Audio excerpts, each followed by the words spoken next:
Okay, here we are. We're actually live. Oh, wow. Okay. Big apologies for the delay. We've just been wrangling technology for the last 20 minutes. That was quite the rite of passage, quite the birthing through the birth canal. To be here with you. Thank you so much for waiting. I'm so sorry that you had to wait. Yeah, it's just an unforeseen. I have a new computer, and so we went to launch it on the new computer, and it started blocking all the plugins, hence we weren't live streaming. So that was the short version of what occurred. Oh, golly gosh. However, we're here. We're here. And we will begin rolling, and we'll do it for an hour from now. So thank you for your patience and understanding as we navigated that technological fun roller coaster, big journey in 20 minutes. See, part of relationships is navigating challenges. Yes. So that's a really great segue into one of the things we really wanted to share with you and really kind of expose and bring awareness to and invite you into bringing this perspective into your life that modern day media and society paints this picture of us having to have the happy or perfect or blissful relationships. And the reality is that we have to deal with a lot of challenges and pressures and unforeseen circumstances, and it's how we actually navigate those things together that create the quality and the experience and the shared memories, and they're the moments that we remember the most. So I love that. Like you might say to someone, we're going to start in a moment with a relationship manifesto. So you might say, what do you want? A relationship? And often we go, well, I want to be happy. But it's like a relationship has so many flavors and tones, and the dynamic is extraordinary. So we're going to open that up in our first tour. Yes. You wanted to share a couple of things. Yeah. So our intention.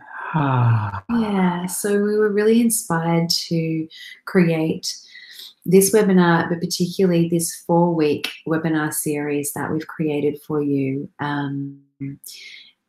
Really because we've been so touched by people reaching out to us and sharing how much our relationship inspires them, but also from a deeper place from within us, where there's a proverb that says, if you have health, you have 1,000 dreams. If you don't have health, you have one dream, and that is to have your health. And for me, because we've been working with the essential oils for such a long time, health is definitely in good ground in our lives. And so the next layer is relationships. If we don't have healthy relationships in our lives, then that tends to be our focus and kind of consumes our attention. And so, if we have our health, if we have our relationships, we have 1,000 dreams, we have 2,000 dreams. If we don't, then we have just one. So it's such a beautiful foundation. I really appreciate our relationship and the foundation it creates. What ripples out from our beautiful relationship, and we have a beautiful home environment and children and our business and our creations and our friends and our community, and it just keeps rippling out from that place. And it's definitely a stronghold and a place of beauty that I come to and receive from. That's a really beautiful point. So what we wanted to do is to really bring you all of our learnings, all of the things that have really worked for us, to bring us into a place where our relationship is strong. And yes, we have a lot of blissful moments, and we have a really gorgeous dynamic, and we navigate a lot of challenges. We have 3 children, we have a business, we work together. We are humans, we have emotions and triggers and stories. And so it's the beauty and the learnings and the richness of that we wanted to bring to you.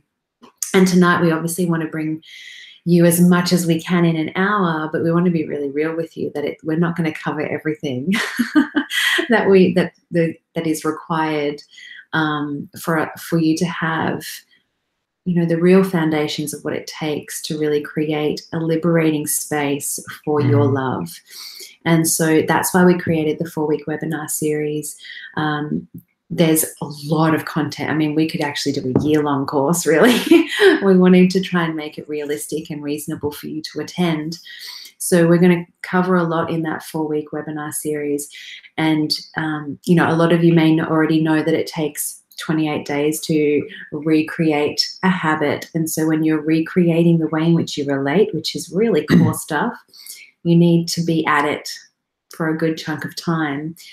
And also to be doing it with a community, because when we're creating change, we can feel really isolated, and our environments can also kind of magnetize us back into those stories and beliefs and ways of being that we used to be. And so to have a community of people that are traveling along with you and all choosing to actually create a different way to be in relationships and create that beautiful solid foundation is a real integration and support for you to create those changes. So that's what we've created for you. Tonight we're wanting to give you as much as we can in an hour, and a taste and a window of what we will be going through in that webinar series.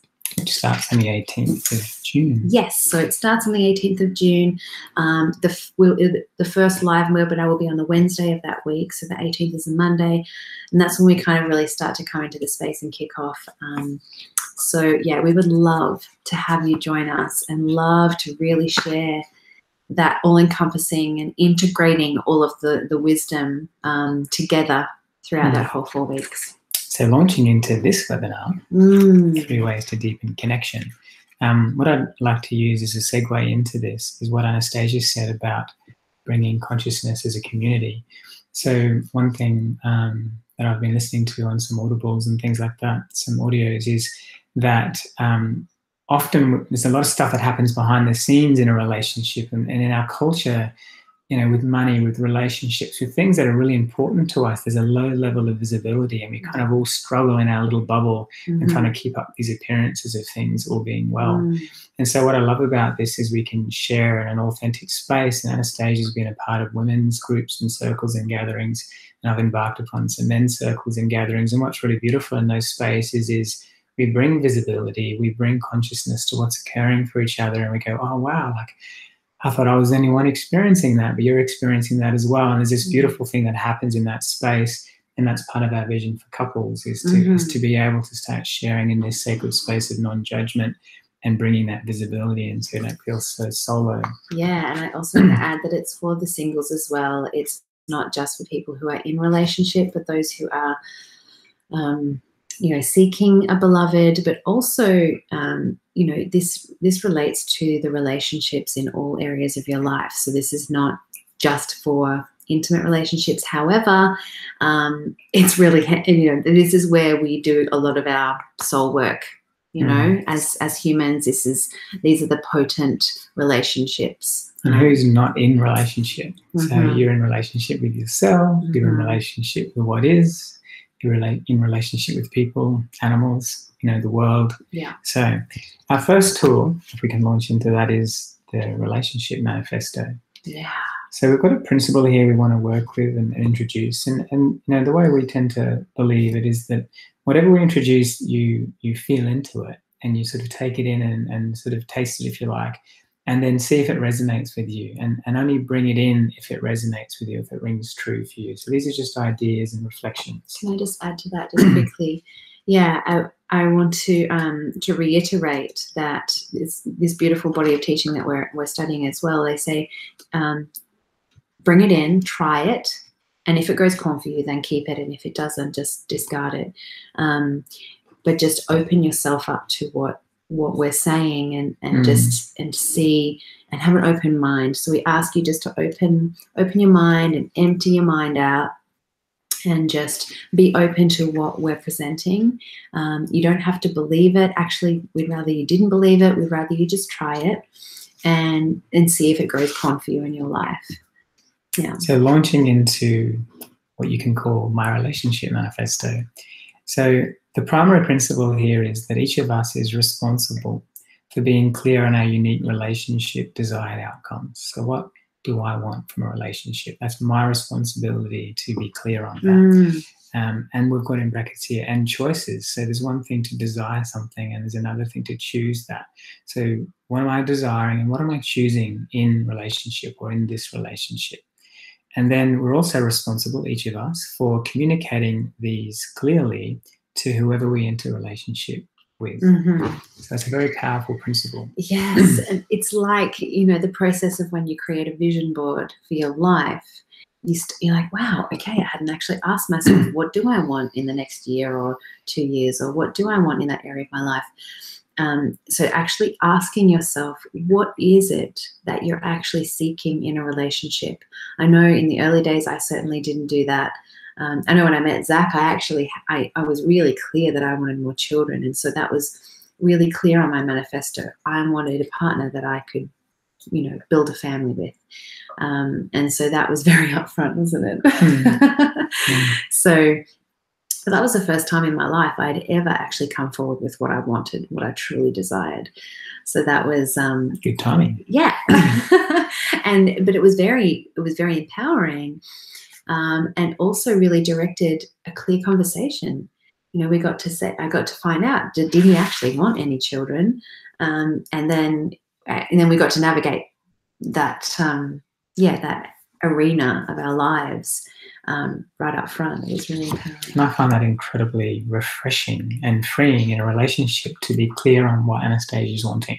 It doesn't mean I have to give her whatever that is if I can't or don't feel good about giving that thing in that moment.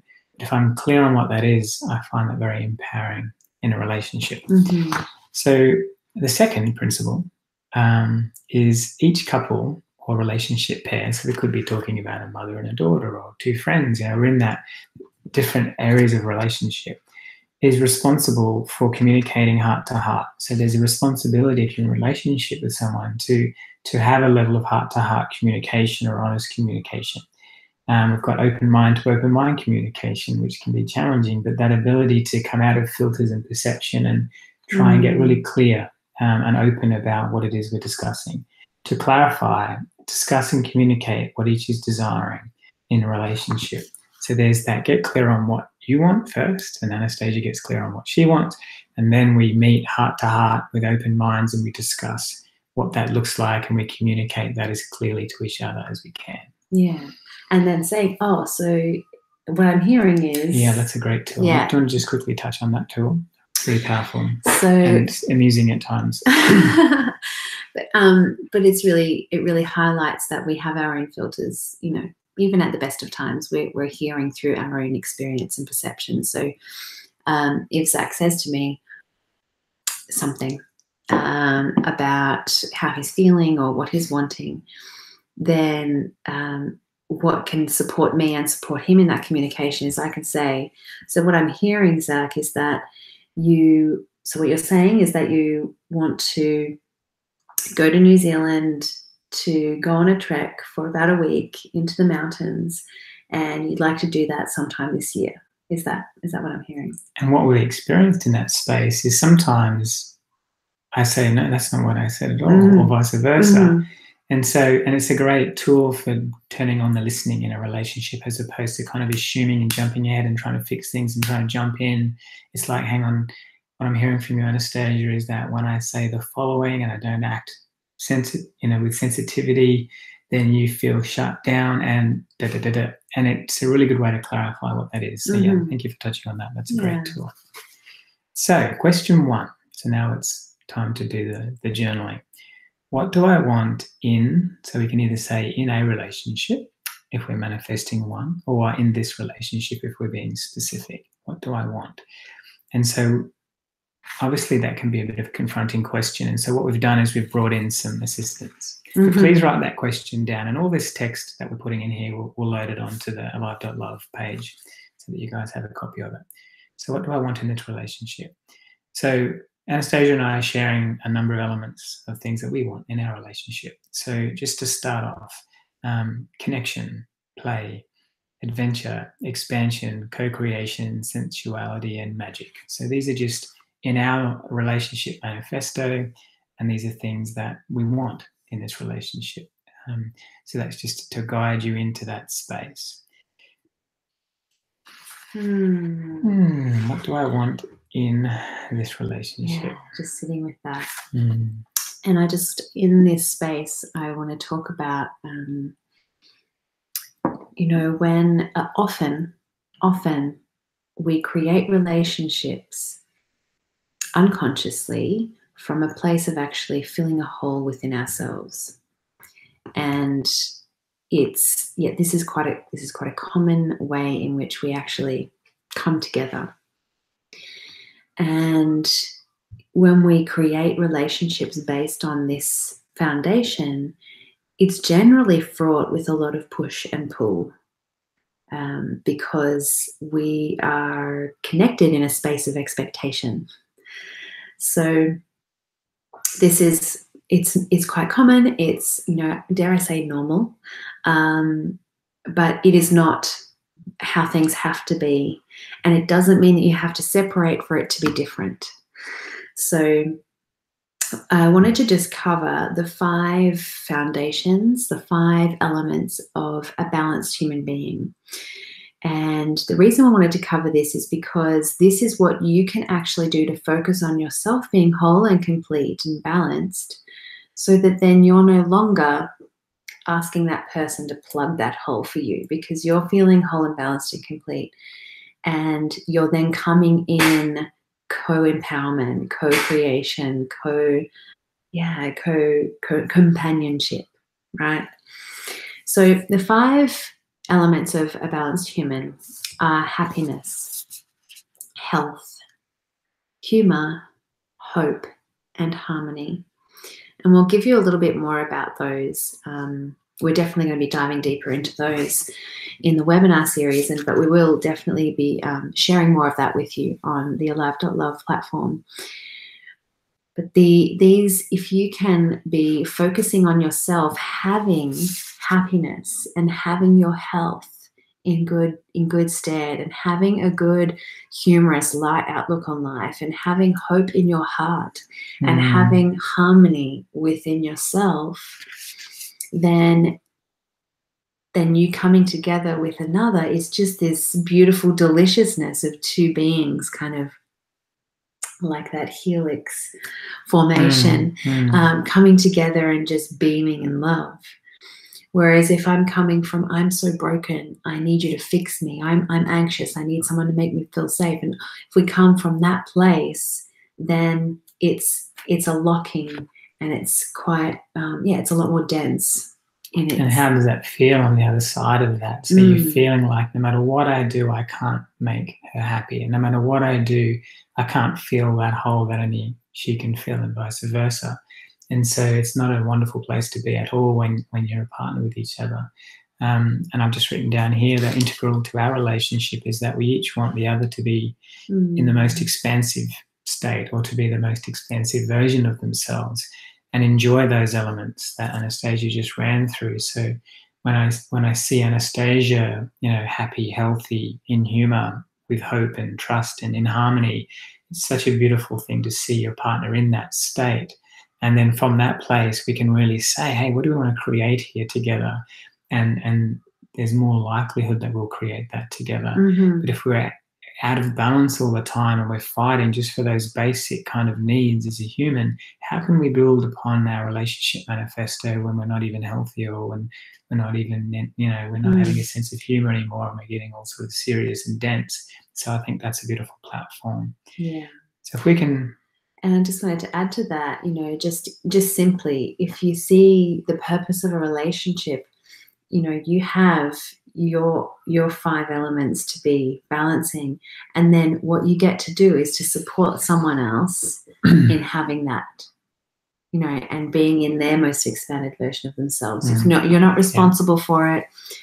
They're not responsible for your happiness. You're not responsible for their health, but you get to be part of their support team, part of their cheer squad, part of really, providing for them in a way that is nourishing to them in their life. And that's where you can succeed. I can't fill a hole that Anastasia's not filling for herself, because she can't fill a hole for me. But if I am taking care of that, if that is my responsibility, then Anastasia can support that in beautiful ways, and it becomes gifting Yes. scenario. So when we're looking at what do we want in our relationship, just a couple of areas to be careful of. One is to not slip into wanting things from each other. I think that comes from that place of there's a hole to be filled. Now I want you to fill it. I want this from you, and it becomes an expectation. You know, an example I've got here is I'm not fulfilled, so I want you to fill the emptiness. I want you to fill whatever's not filled. Or I'm feeling this, whatever that might be, so I want you to be this or not be this. And it's very controlling, and codependency creeps in. So focus instead on what you're wanting to create in your relationship, and that's why these manifestos are so powerful. If you're focusing on what you want to create, then you're more likely to create what you want to create. Another one to be careful of is not slip into wanting something for the other that they're not choosing for themselves. I'm sure we've all experienced in relationships. So here's a great question for you. So we've got this, what do I want in a relationship? This is to help get a bit more specific in relationships, to sort of expand that question if you're struggling with just what do I want. And try to come up with a little list like we did. It's really beautiful. Connection, play, adventure, expansion, etc. was our list. So what's your list? And then share that with your partner. The great question is to get into the presence of now, like if Anastasia and I felt into our relationship right now, and what am I desiring or wanting at this moment? So there's the presence in this relationship space. To be in a space of, and then you can put those words. So I might put to be in a space of connection with Anastasia, or in a space of play or adventure. So what am I desiring to be in that space? Or if I want to feel whatever I want to feel, what am I desiring in this moment to feel that way? And when we start asking that question, it may start to present what that might be for us. So I've given an example here as just to summarize this tool before we go into the wheel of intimacy. So this is an example. So what am I desiring or wanting at this moment in this relationship space? To be in a space of heart connection, and these are the ones that I've put in for me: play, adventure, expansion, co-creation, sensuality, and magic. To be feeling, and these are the things that we agreed we'd like to feel in our relationship: loved, honored, supported, empowered, free, expanded, intimately connected, playful, in our hearts and bodies, in pleasure, fulfilled, and excited. So we're asking to be this, to feel this, to have these outcomes. What am I desiring or wanting right now? What am I choosing right now? And we would love to, in the Alive.love page, see some relationship manifestos. So we'll post ours, and then we'll invite other people after they've done that exercise together to post theirs, and we can share. And I really love when we sink into, you know, what is it that we're actually desiring? We want a beloved, or we have a beloved in our lives, and we may desire something more from that relationship. And we have that, don't we? You know, we have go, oh, you know what, I would really love to have more of this in our relationship. So, you know, knowing that us, you know, we are, as human beings, we have a spirit, and our spirit is always, you know, spirit is actually a fire element, and it's always looking for fuel.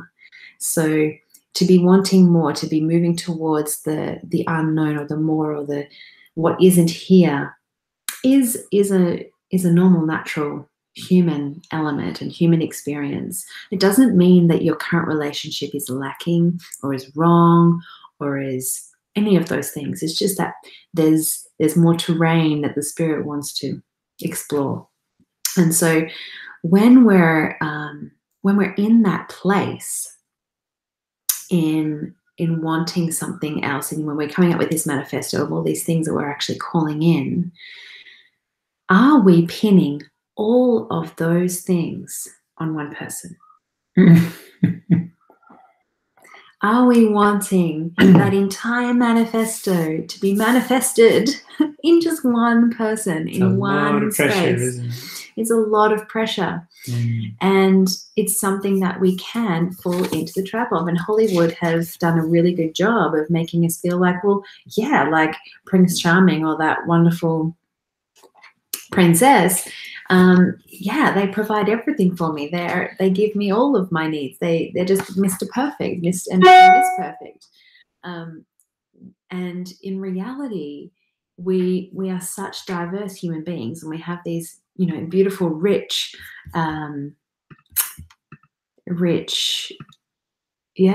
menus of desire that we can actually be receiving from many different sources within our lives.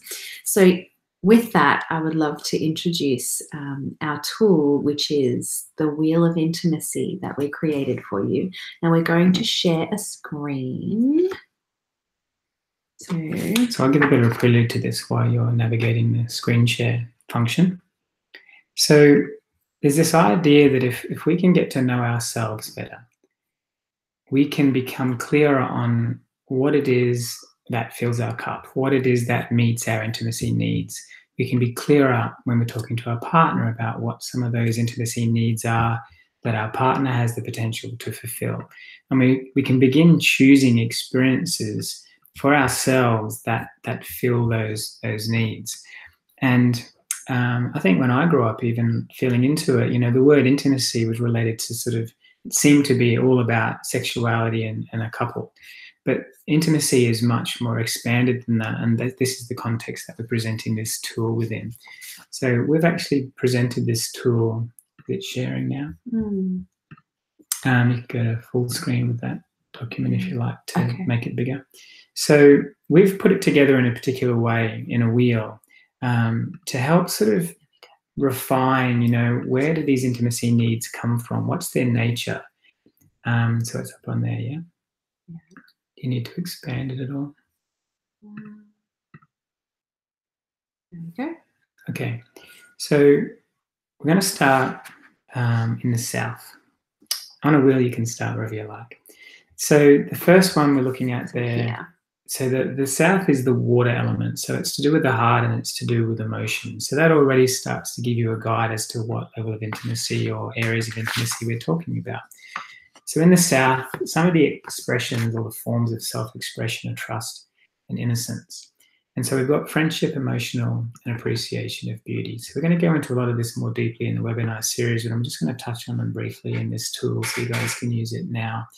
So friendship intimacy, you know, it's sort of, it is what it sounds like. It's enjoying a bond or a support of somebody with their unconditionally loving friendship. And I'm sure we can all tap into what that feels like to have a beautiful friend, or when we were at school and we made friends with someone and we really received from that relationship. So that fulfills a relationship intimacy need, or it is a category of intimacy that can fulfill us.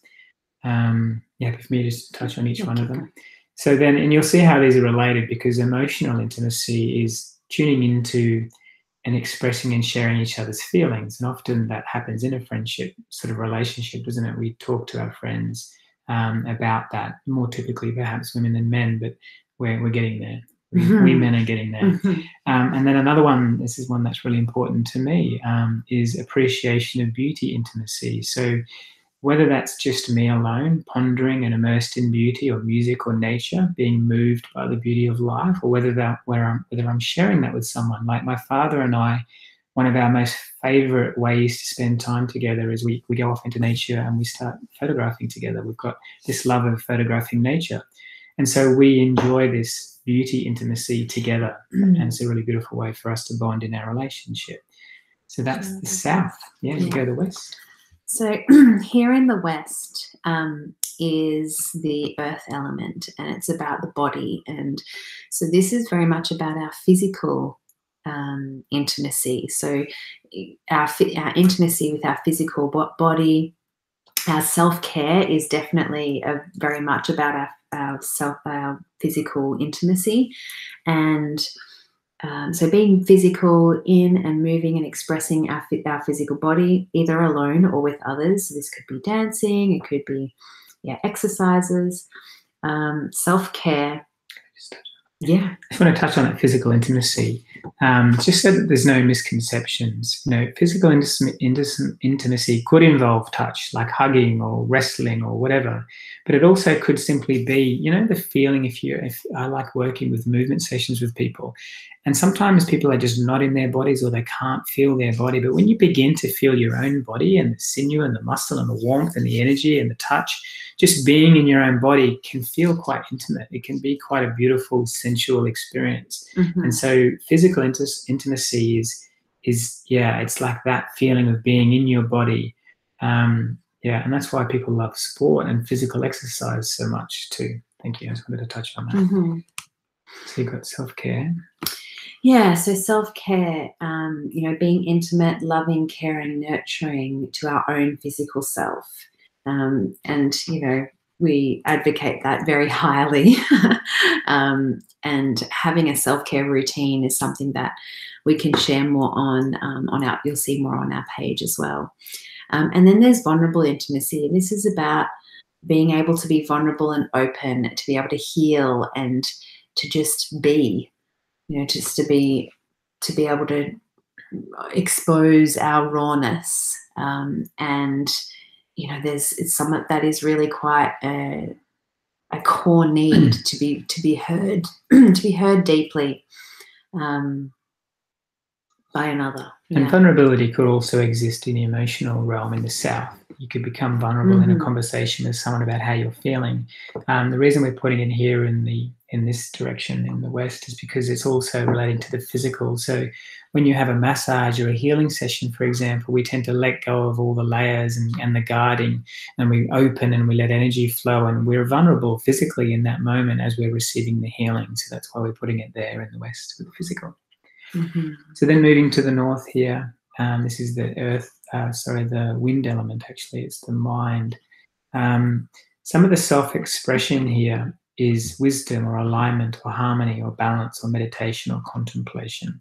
So we've got here intellectual intimacy, so sharing inspirational ideas and thoughts and mental creations. And this is an example, I think, where I could put one where you're not always relying upon your partner to be everything in these intimacy wheels. And so there's things that I really love that Anastasia is just not interested in. And so if I start saying, hey, babe, I've got this great idea, and I launch into this idea and she's not really engaged by that, it kind of lands quite flat. And sometimes I feel a bit sort of gutted because she hasn't really got as excited as I have. But if I can find someone who really connects with me on that level with that particular idea, that's intellectual intimacy. And I've found that really powerful. Goals and tasks. And I know that sounds a bit funny, like, why? How is that intimacy? But how animated do we get when we're sharing a purpose with somebody and we're inspired to create something together? It's a really beautiful way to bond. And so, you know, a bunch of men building a house together is an example of, we've got this project and these goals and these tasks and we're doing it together, and there's a level of bonding that occurs in that space. So sharing inspired tasks or projects or achievements or creations that we're building or manifesting. So we appreciate that in our business life, don't we? Anastasia and I in our business life are building something. So that's the example of shared purpose intimacy. And then the final one in the north there is meditation intimacy. And again, sometimes these don't feel like, you know, how is that intimacy? But when you connect with your inner world, it's you're connecting with you. You're in your inner world.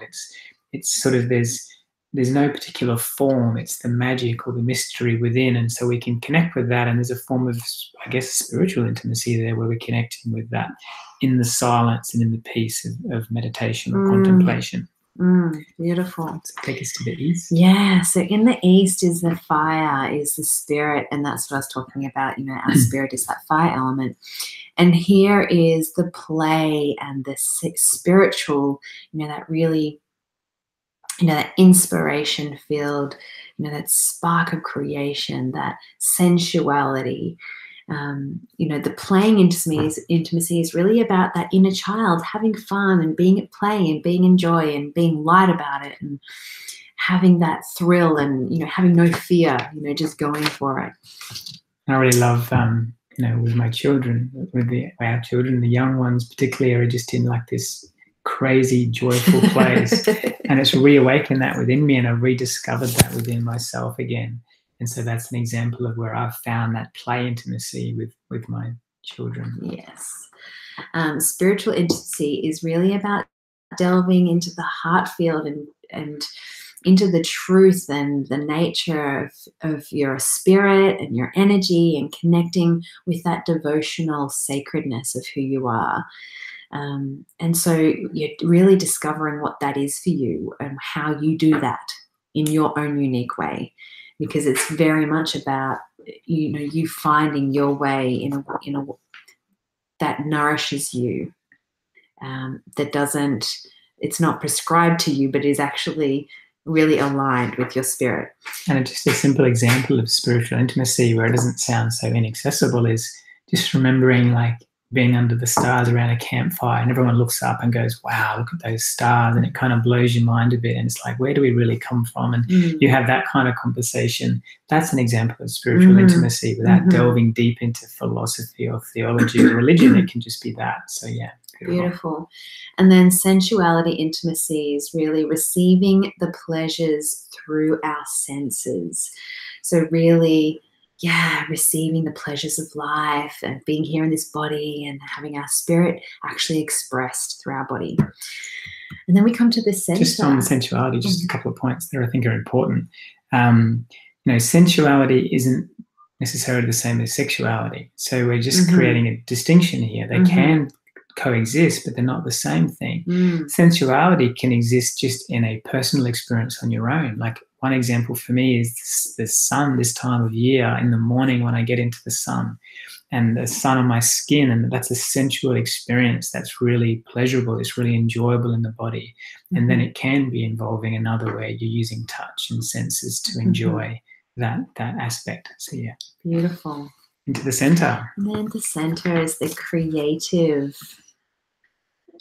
intimacy, and the breath, our energy, our spark of life. And the sexual intimacy is actually in the center because it's where we came from.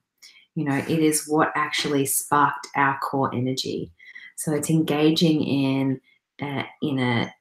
something that actually generates our sexual energy. So we've got creative intimacy, and that can mean just creating something together, whatever that might be, bring something into creation together with somebody else. So it doesn't have to be, what we consider conventionally sexual. It's something that's creative in nature. Or it can be, like in a relationship, merging sexually and creating a baby together. And that's another example of creative intimacy. Yeah. And breath and energy intimacy is one that I'm obviously passionate about and love. But when you do really breathe and feel the energy in your own body, you do connect with something that's beyond the mind and beyond everything else. And you do feel connected with all things, and that's a level of breath or energy intimacy. So I think we've wrapped up our wheel of intimacy. And so what the main take-homes here are, that was just a guide. We just ran you through a guide. There are more areas of intimacy that you can create. Anastasia might not value a couple as much as I do, and vice versa. But what's important here is each one of us becomes really clear on what is my landscape and where do I start to feel really fulfilled. And I know myself, if I do my energy and breath work, and if I do spend time in nature, and I hang out with friends, and I connect with men in a men's circle, and I take care of all of these areas, I get in the sun and I do my self-care, I've got my sensuality, I feel great, and then I bring so much more to the table and receive so much more in our relationship. And if I take responsibility for that myself, if I am the one responsible for meeting those relationship or intimacy needs first and foremost, again, I don't put all this pressure on Anastasia to be that for me. She can be herself, and we can give to each other from that beautiful space. And there's a difference between expecting something from another and asking. If you are aware that you have these needs and you would like the other to be part of fulfilling that, then that can be something you can ask. But coming from a place of actual, okay, so here I am taking care of my needs, and I'm in need of some sensuality intimacy, and I would really love to receive that from you. Would you be open to that? Would you be open to exploring that? And could we create something there? So is a very different energy than, you know, oh, I don't have enough sensuality. I don't have, you know, our relationship is lacking. Oh, I don't get enough of this. He never gives me that. Yeah, it's a very different space. So, and how liberating it is when you actually take responsibility for what your needs are and getting clear on what are your needs for you to be in the state that you wish to be in. You know, so if you're wishing to be feeling whole and complete and, you know, just juicy, loved up and feeling great, then, you know, what is it that you need? Is it sleep? Is it time with friends? Is it dancing? Is it meditating? Is it what are those things? And you being responsible for lighting those up and then being a team together in creating that as a whole. And what I love about that model we presented you with in that intimacy wheel is that we are so dynamic. You know, there's the mind and the heart and the emotions and the body and all these things, the spirit. And because we're so dynamic, how can you arrive at where am I missing out here? Where am I not being fulfilled? Where am I not whole? And you can be sort of chasing your tail a little bit. But when you're looking at a wheel and you're saying, yeah, wow, I haven't spent time in nature or connecting or, you know, whatever those intimacy needs are, it guides you in a really easy way. So that's why I like that tool so much. It reminds us that we're so whole, we're such a dynamic, holistic being. And if we address all of those things, then we're going to feel great and enjoy what we feel like when those intimacy needs are met, which essentially at the highest level is we feel loved, don't we? We feel loved and nourished, and these are all the flavors of that loving and that nourishing. Yeah, we feel like a conduit of divine. Feels pretty good. All right, so moving into our final tool. So we are going to go to 1:15 because we didn't get on till then. So that way we can honor the hour.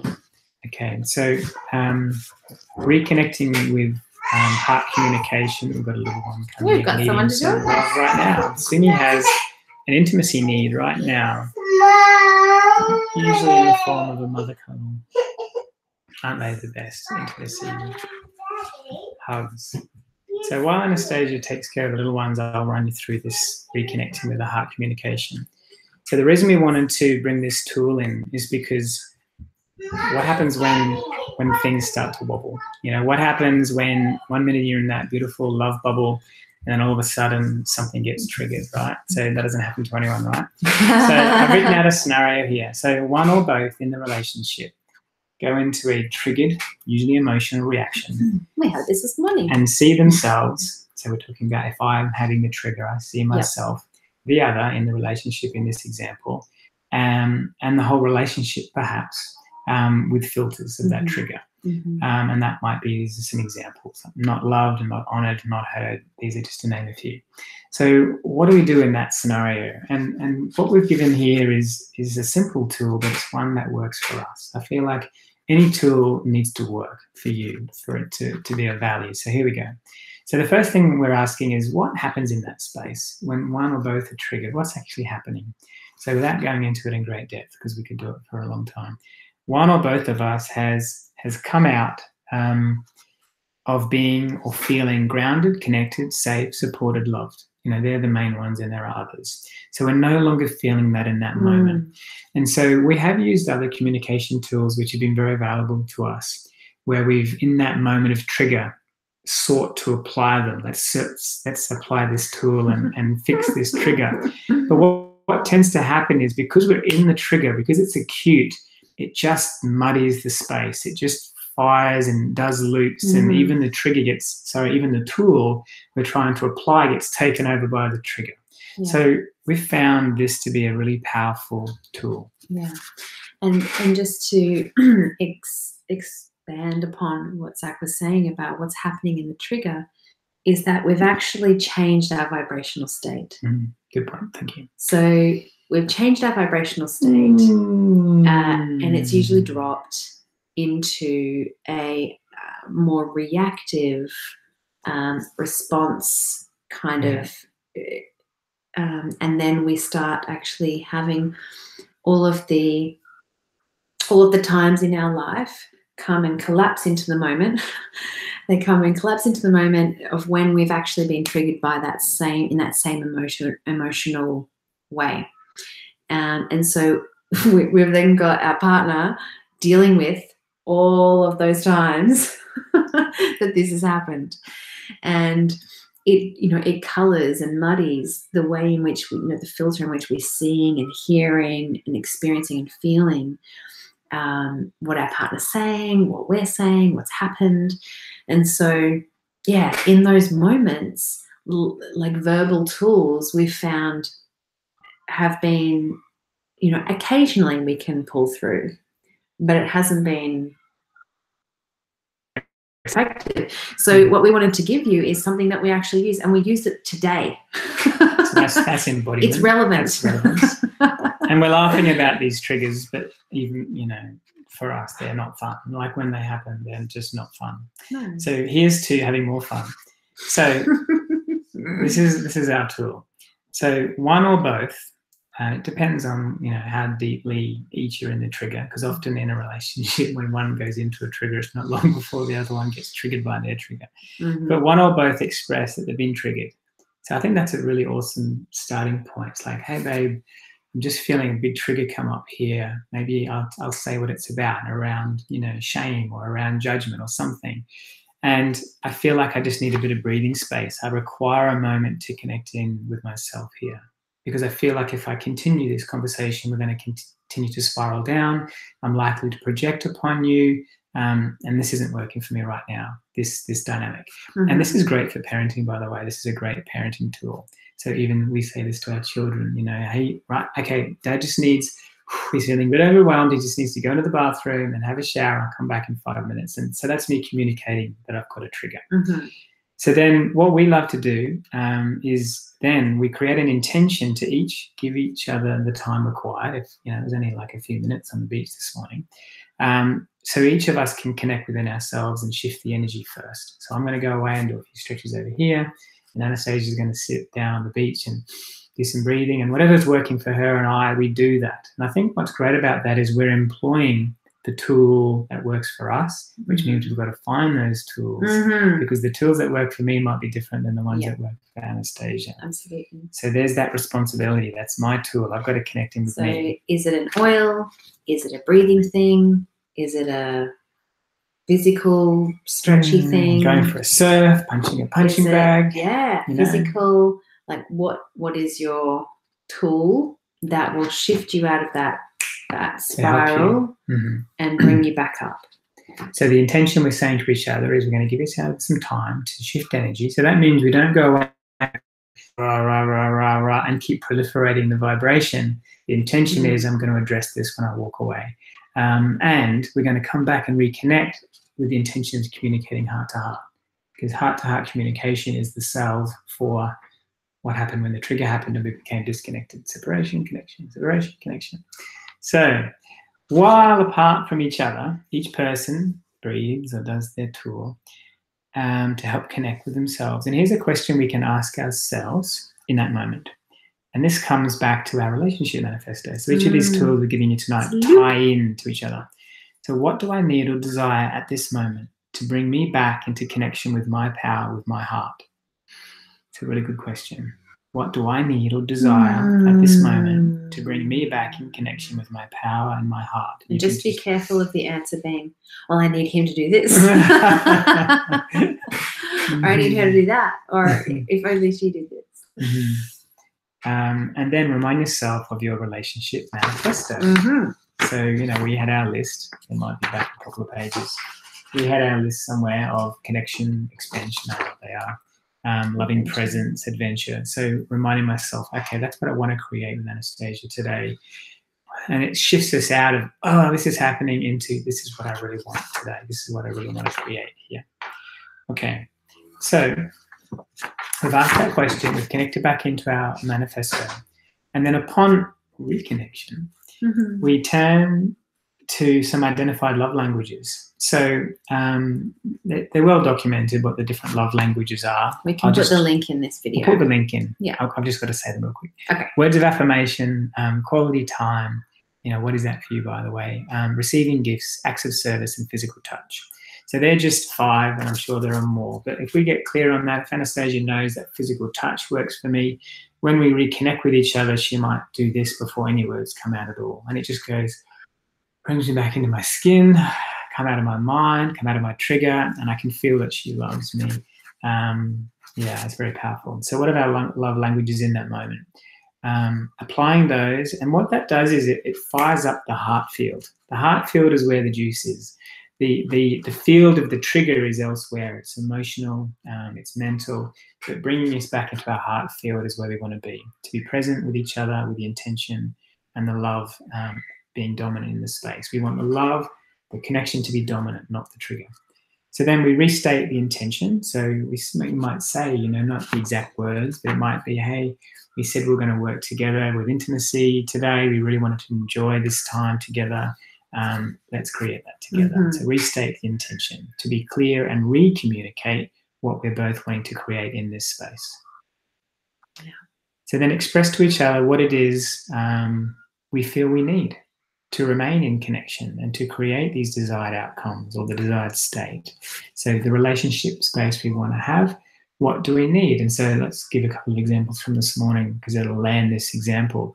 So Anastasia said to me, what I need to stay in connection with you is that when you have a bunch of ideas and you get really inspired, can you deliver them in a different way? And I said, well, what does that look like? And she said, well, can you deliver these great ideas first and then say to me, would you like to contribute to that space? Because I tend to get excited and dive straight into the idea. And Anastasia might feel a little bit kind of left out or like I'm trying to control the situation. So this is an example. So then Anastasia might say, could you change the delivery, the way that you're communicating that? Or how does that sound? Am I hearing you correctly? Yes.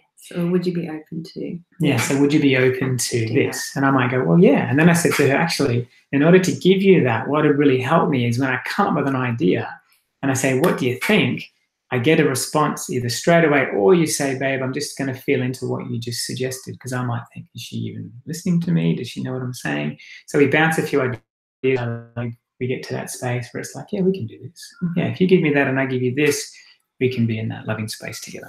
All right, beautiful. It's always handy to have real life examples. So let the other know if this is something you can provide or what else you may need to be able to offer them, whatever that is. So there's an agreement field set up, and in the webinar series, we'll go into agreement fields. Yeah, in depth. In depth. Yeah. So finally, choose this together because there's one thing talking about it and there's another thing landing it. So, that took a choice, didn't it, of both of us. We could have chosen differently in that moment. One or the other could have chosen to stay in the trigger. We could have chosen to be whatever the emotion was for longer, but we didn't. We wanted to get some things done. We had an hour and a half together before appointments and children, and it was a very precious time. So we're like, no, let's land this now. Let's choose this together. So choose this together. Can I just finish the sentence and then you have a crack? And set the intention to honor these new agreements. So the last thing that would work in our relationship is if we just said that to each other and then 3 minutes later I delivered to Anastasia my ideas and I hadn't applied what she was asking of me. She's going to be like, oh my God, he's like a teenager. So honor the agreement and embody these new intentions with action at the nearest opportunity. Beautiful. And what I wanted to point out here, because we work with a lot of people and we actually have a lot of people coming to us for relationship support, let's just say. And there's situations in where maybe both people aren't choosing that. So I'm aware of that. I'm aware that sometimes it's one of the couple that is consciously choosing to create, not wanting to settle and wanting to shift foundations and shift things, and the other perhaps isn't choosing that right in this moment. And so you might be wanting to have this experience of shifting a trigger and the other person's not aware of this process. So I wanted to talk to that because it's really, this is real stuff. And what I know for sure is that we are 100% responsible for how we show up in in that interaction. And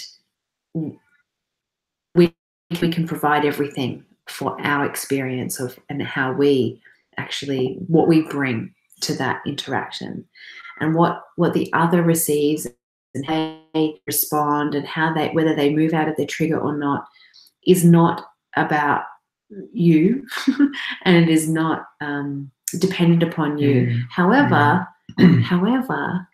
we do know that high vibrations are a lot more powerful than lower vibrations. So if you are committed to raising, then it's going to be really hard for someone to be really triggered with you when you're really present with them and you're hearing them and you're honoring them and you're beaming them the love that you're wanting to receive.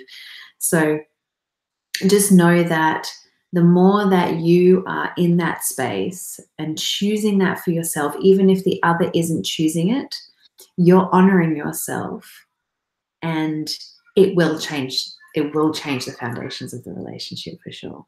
I love the reflection that when someone is experiencing something and we're witnessing that, what we're witnessing is in that moment their relationship with everything, with themselves, with the world, with their heart. So what we're witnessing is their relationship with that in that moment. And so if we can stay out of that place of then concluding that this is personal and this is about me and they're not showing up for me and all of these things about me, if we can just be going, wow, okay, they're having that experience in this moment, and I can see in this moment that they're having a hard time with that right now. And maybe they're just not able to, in this moment, choose differently. And obviously, we all get to choose in our relationships whether we continue relationships if this particular thing continues and continues and continues to occur. If we don't feel like our partners are choosing whatever they might be choosing, that's something that we can all determine over time. But what we're loving is this idea of setting each other up to win as much as possible, including our children, including people we work with, our friends, whatever it might be. And like Anastasia said, a great tool is when we see them drop into that trigger, what are we connecting with first? Do we get swept away in that trigger? Easier said than done, right? Even for us on the beach this morning. Or can we drop into, this is my connection with me and this is what I'm wanting to cultivate in this moment. And like Anastasia said, the higher vibration anchors that and then gives them a place to swim back to, which is a really beautiful thought as well. Absolutely. And so with that, I wanted to just invite you into that space for yourself, for you to choose a different way, and to know that as we do change and choose a different way, it is going to shift some foundations, and it's going to be uncomfortable at times, very uncomfortable. At times, yeah, you might and so worth it. Yeah.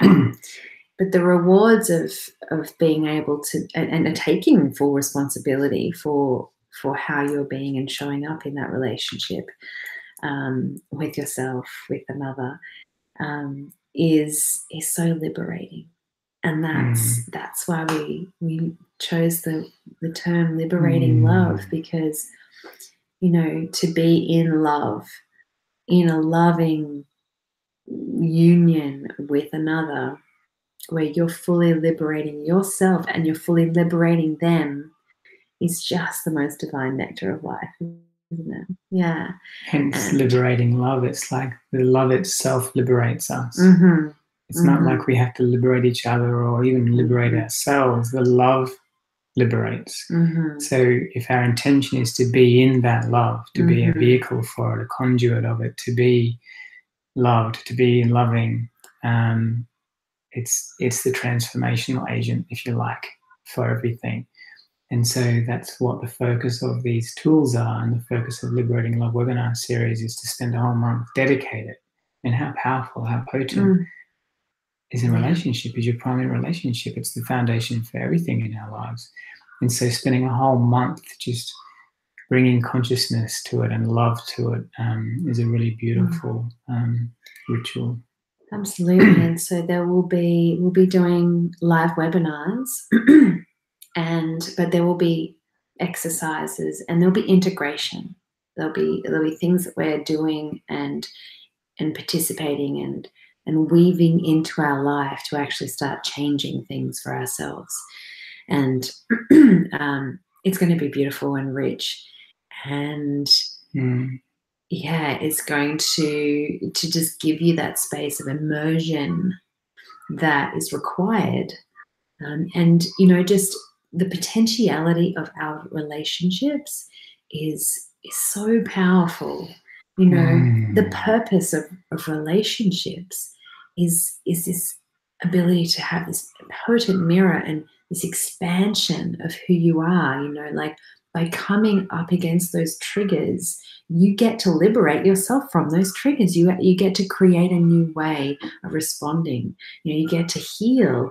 As I mentioned about that timeline, you get to heal all those timelines, all those times that you've been triggering and holding and harboring to that story and those emotions. And imagine how liberating it feels when you can actually see your relationship as a space for healing and a space for transformation and a space for expansion.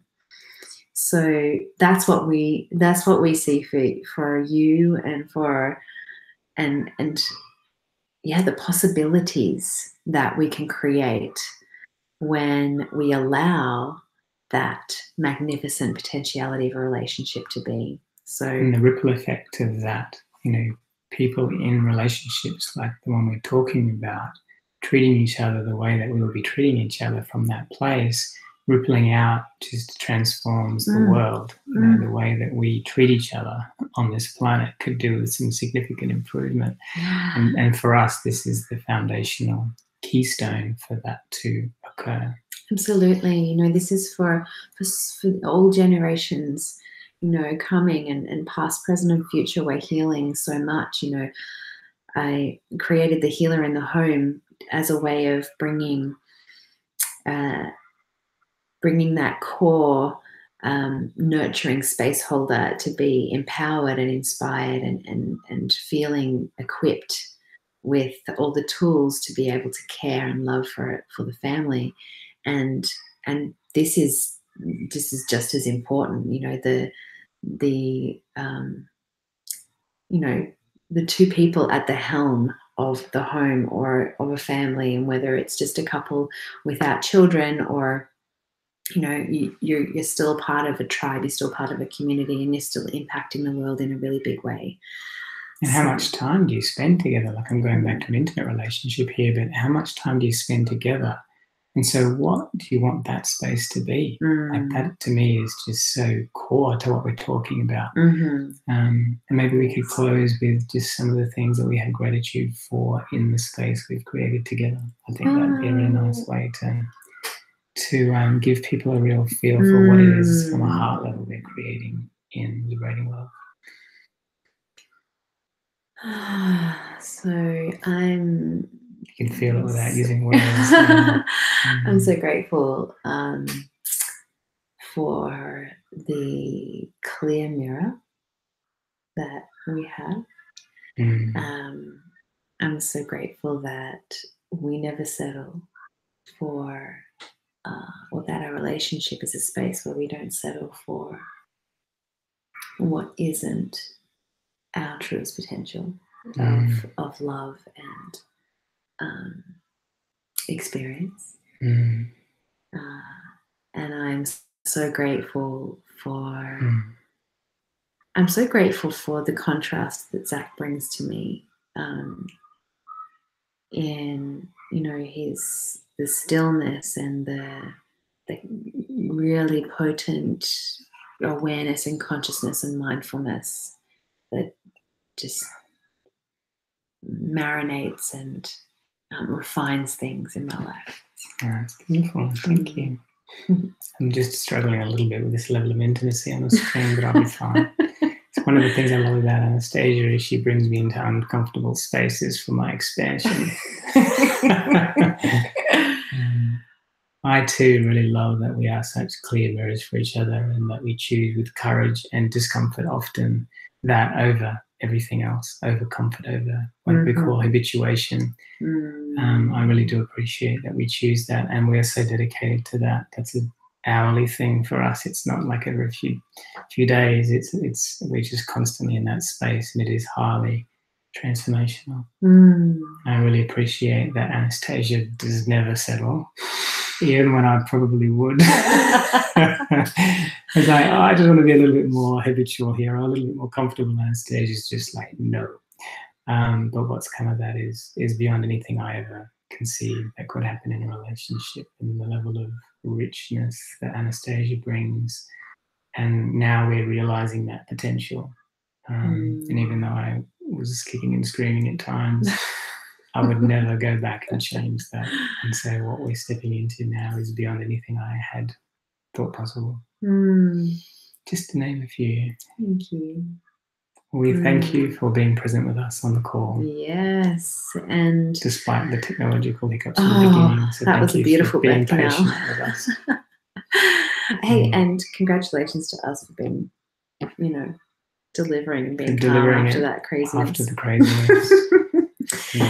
So we will put the link to the webinar series in this video, and we invite you to come and join us. It's going to be amazing. Oh, we have early bird up until the 9th of June. So it's 111, of course, a beautiful angel number, power number. So yeah, we would just love you to come, and it's going to be rich. We're going to pack a lot in.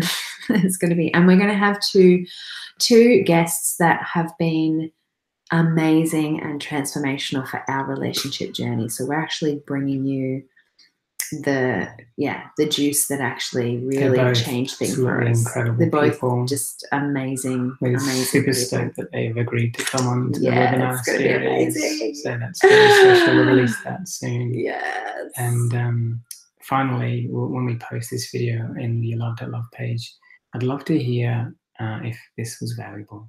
If this webinar was valuable, if these tools are valuable, because we only want to be delivering what's working for people and what's resonating with people. So I would love to hear that feedback from you.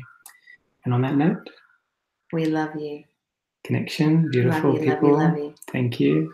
And have a beautiful evening. Have a glorious evening. We'll see you in the cyberspace. Good night.